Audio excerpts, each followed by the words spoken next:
तब हम बात करेंगे। INI-CET में अटेम्प्ट कम नहीं रखना, यू डोंट हैव स्कोप। सी इसमें आप बहुत सारे आर्ग्यूमेंट दे सकते हो, बट मेरा मानना यह है कि INI-CET में अटेम्प्ट कम रखने का मतलब है कि आपका सिलेक्शन होने का चांस बहुत कम हो जाता है।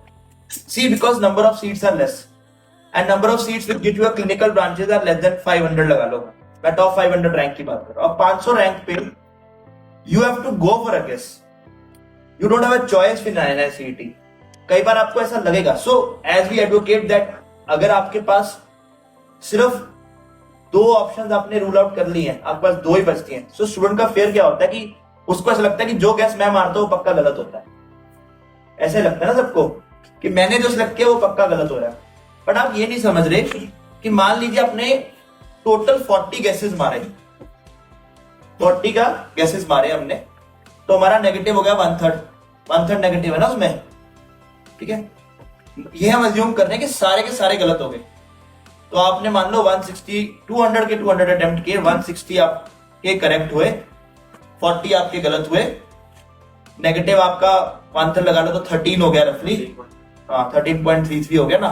तो आप उसमें ऐड कर दो, समवेयर अराउंड 53.33 आपका स्कोर स्टैंड किया, समवेयर क्लोज टू 146 140, ठीक है।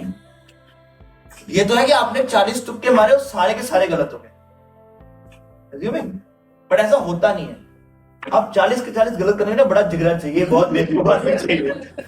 सो जनरली मैं कह रहा हूं अगर वर्स कम वर्स भी, द मोमेंट आउट ऑफ 40 आप अगर 10 भी ठीक कर गए ना, तो your score will land up on 0 because then 170 correct हुए, ठीक है ना।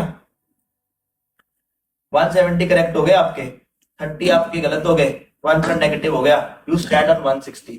तो अगर आप 40 क्वेश्चन छोड़ते वर्सेस आप 10 सिर्फ ठीक करते, तो प्रोबेबिलिटी किसकी ज्यादा है? And the moment you do the 11th question right, it becomes in positive.